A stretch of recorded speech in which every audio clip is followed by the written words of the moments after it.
Barely 1 week to Nigeria's presidential and National Assembly elections, the chairman of the Independent National Electoral Commission says it is ready for the exercise.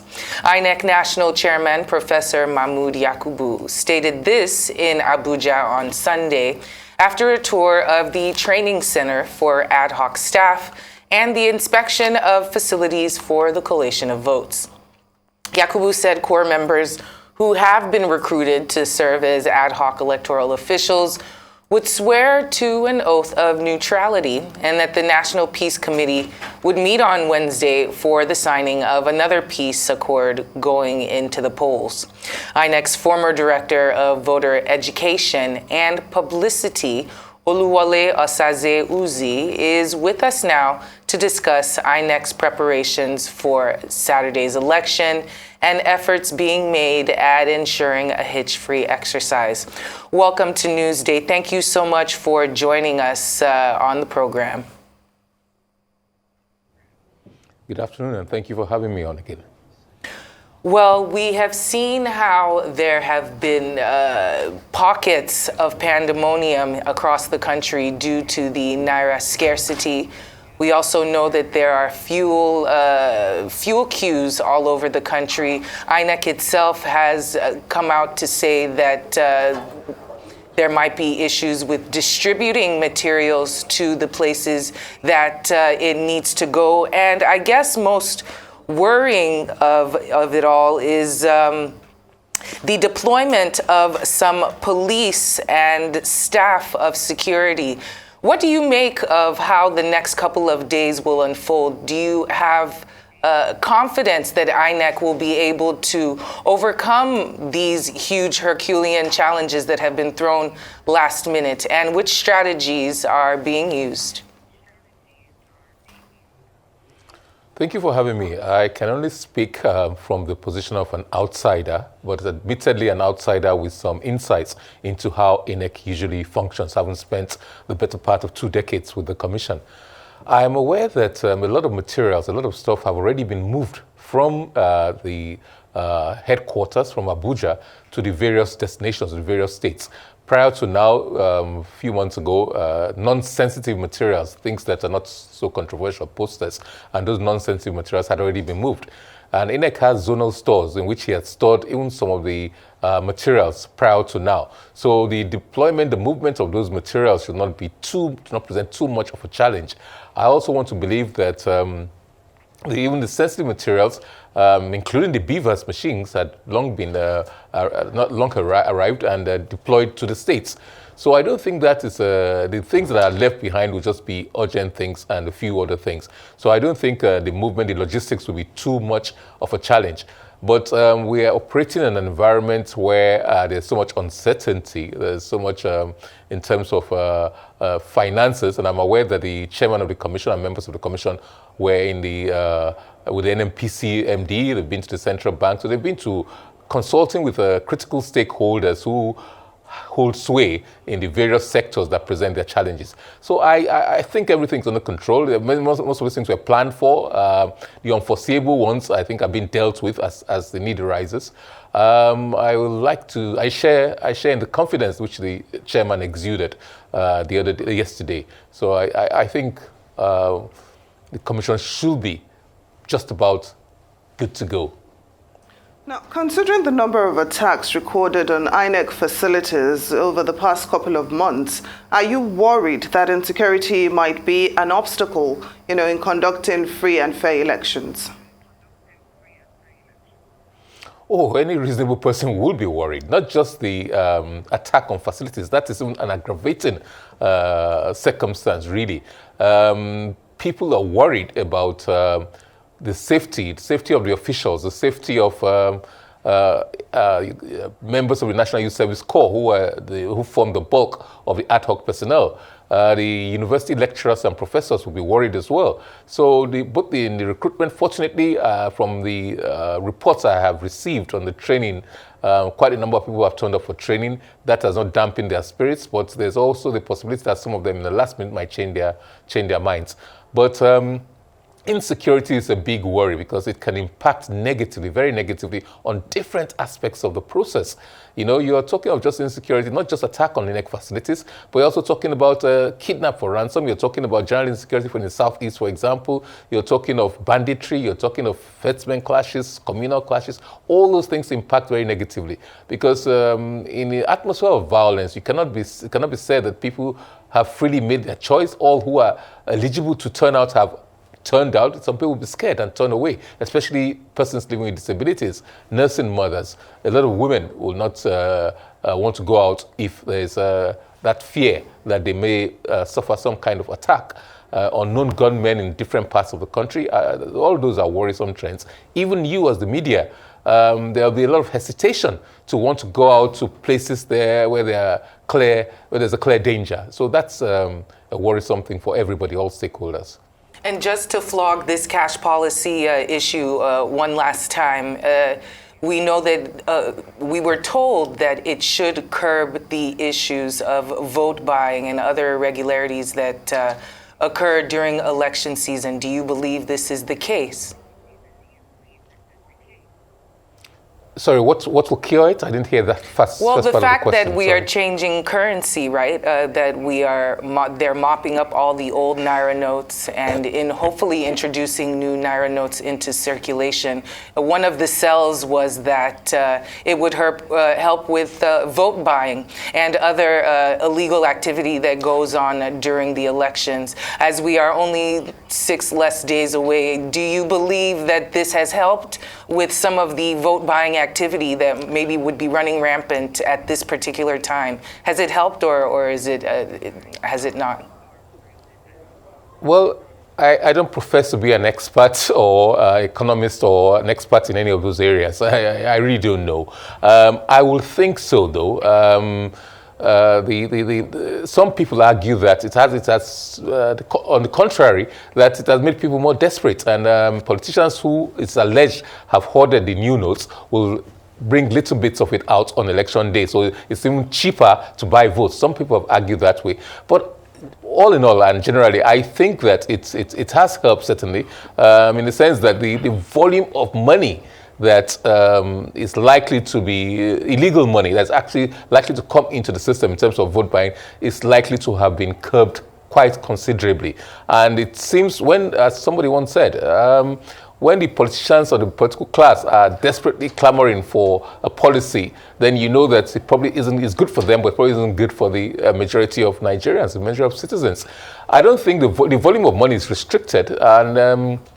And recall that in 2015, there was an allegation that a lot of money changed hands, $200 and something million, and that a few people have been convicted for handling some of that money, and there are several trials that are still ongoing. So really, the illicit use of money in our process has been there. And I'm sure because in 2015, a lot of this money passed through the banking system to get to their final destinations.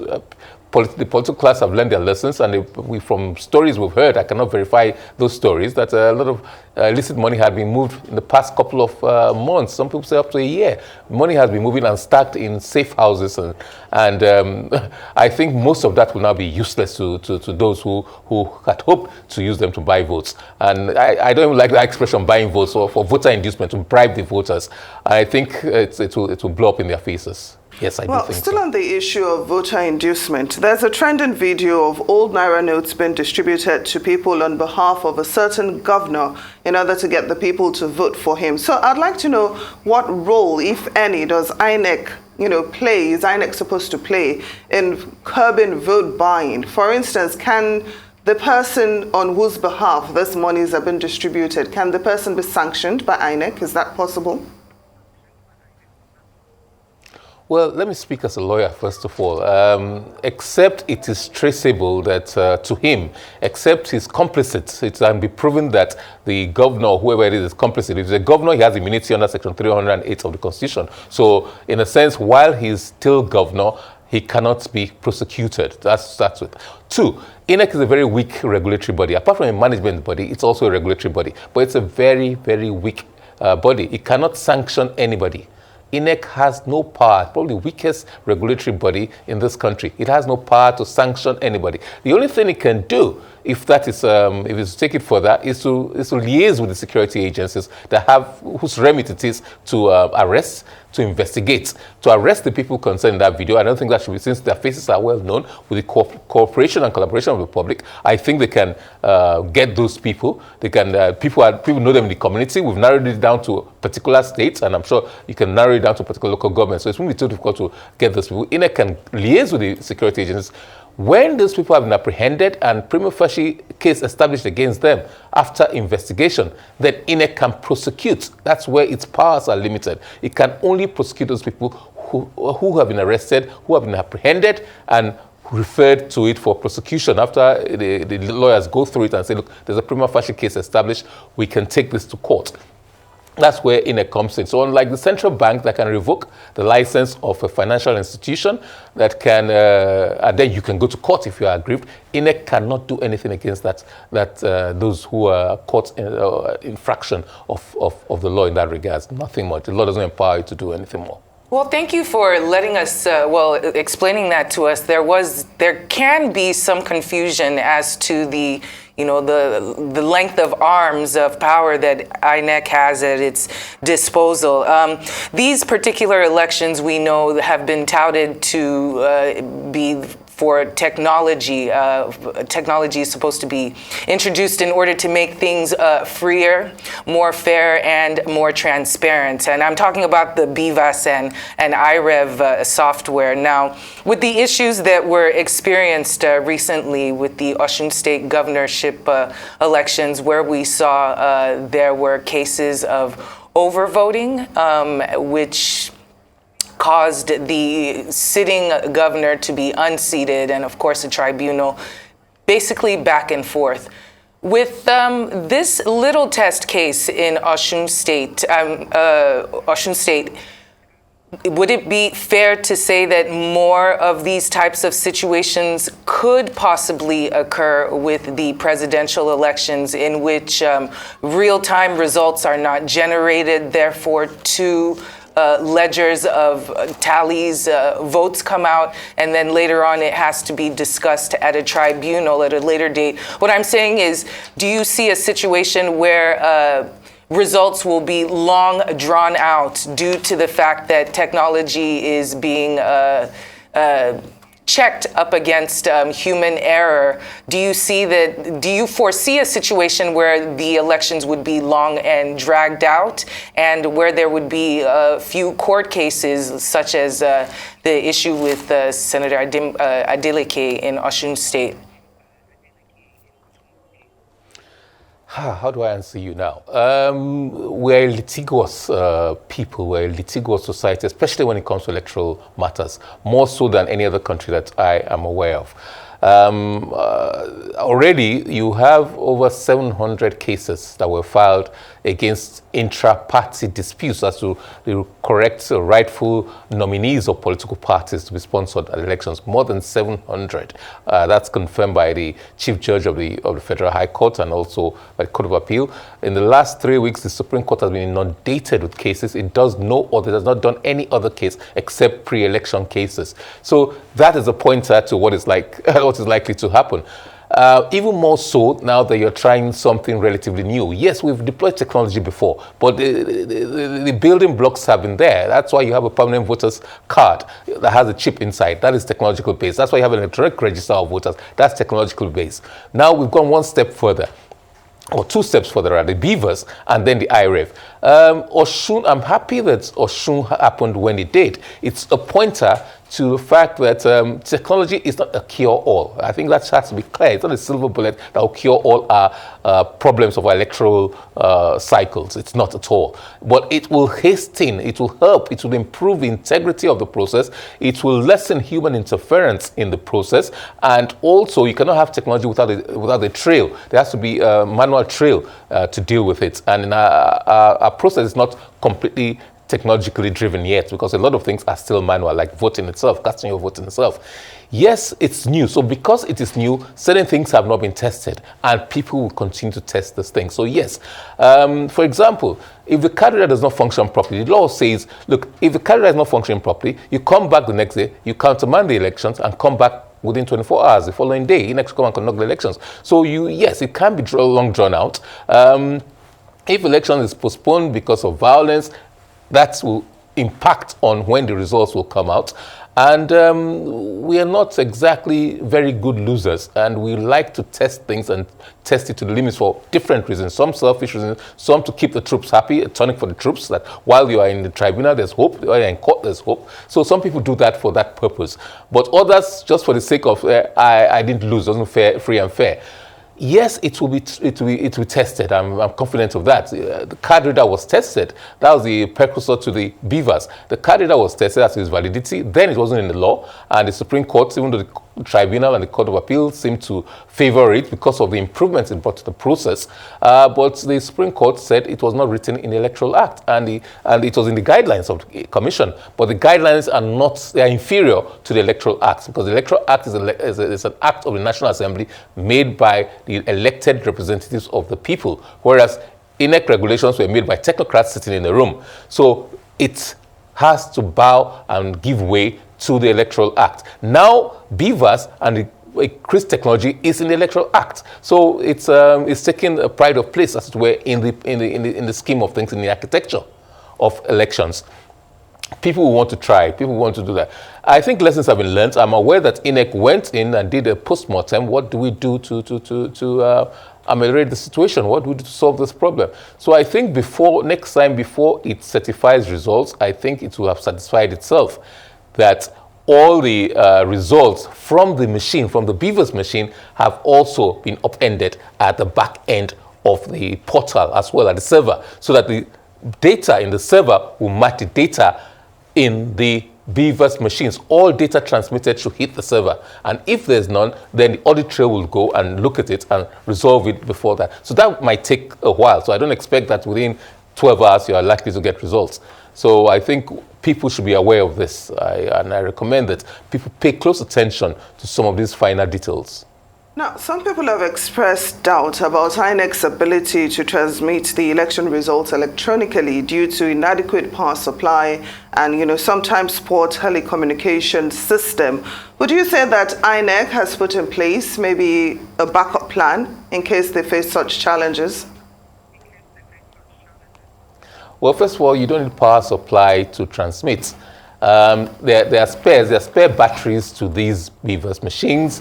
They will be properly charged on the eve of the election. And don't forget, with INEC transmitted results, did experimental transmission of results right from 2019 and thereafter. So it's been transmitting results. Yes, we have problems with our infrastructural backbone, with the communication. That's for sure. But my understanding of the technology is such that, like your cell phone, if you send a WhatsApp message, even if there's not robust service where you are presently, but the closer you get to the local government headquarters, the closer you get to collation, then it will pick up and things will be transmitted. But we have to watch out for that, and too much time was spent debating whether INEC should go full transmission, whether INEC should take permission of the NCC, and too much time was spent on that, and very little time was dedicated to building a more robust infrastructure, national critical infrastructure for transmission of results. It will get better,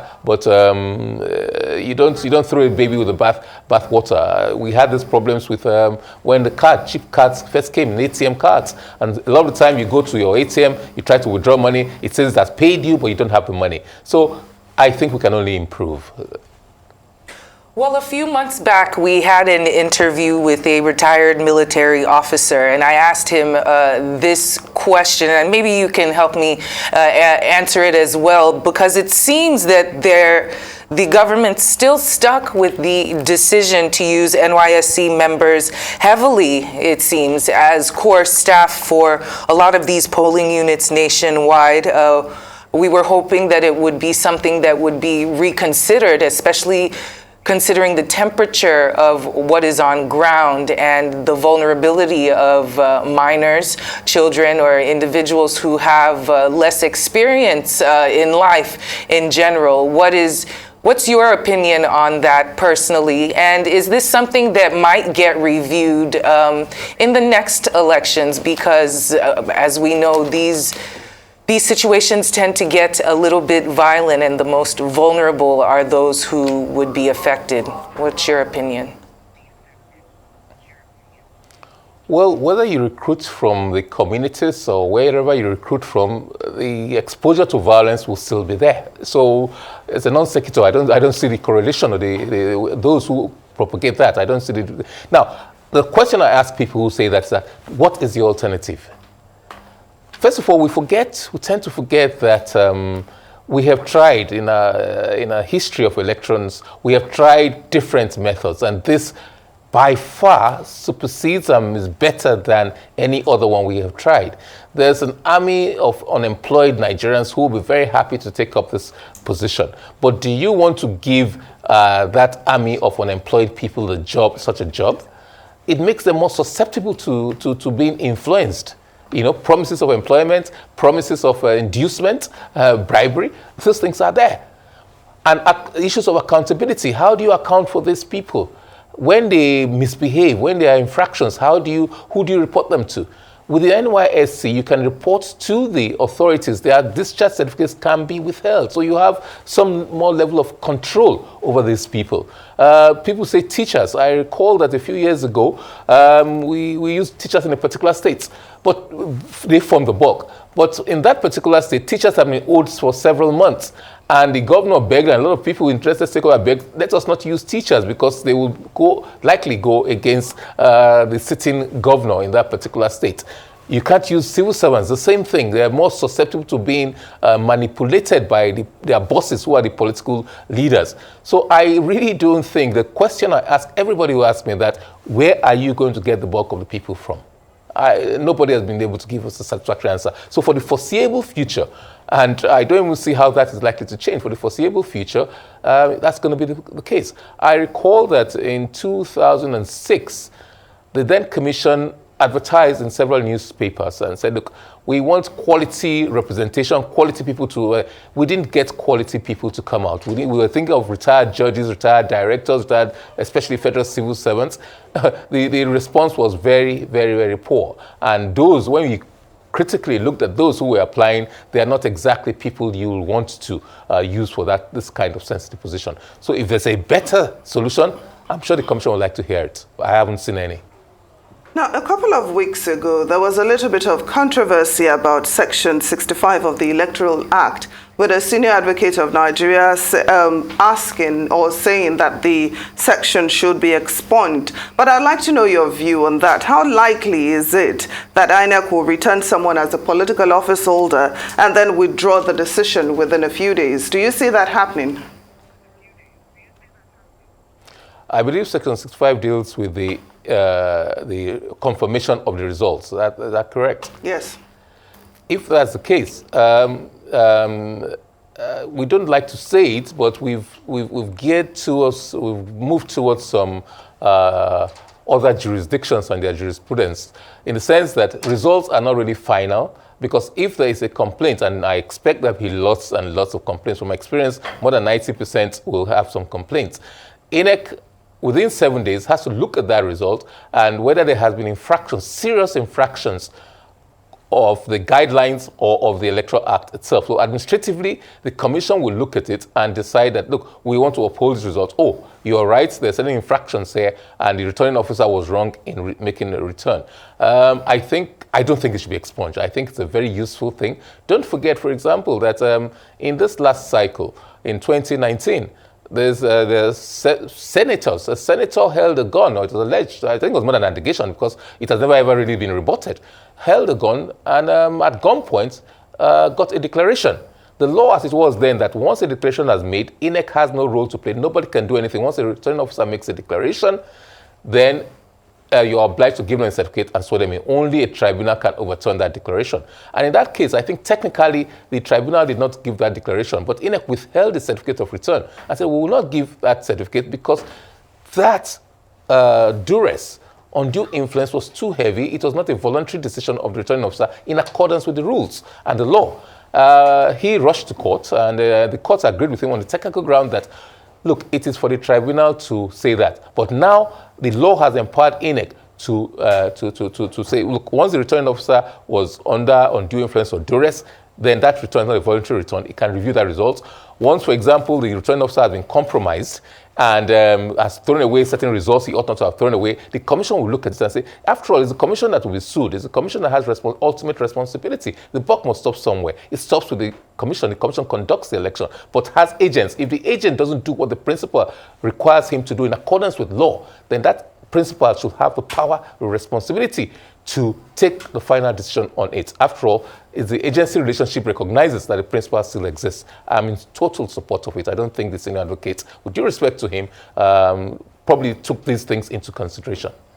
Well, we know that our polity is never short of intrigue. We'd like to thank you, Oluwole Osaze Uzzi, the former Director for Voter Education and Publicity for INEC. Thank you so much for joining this very important discussion we just had.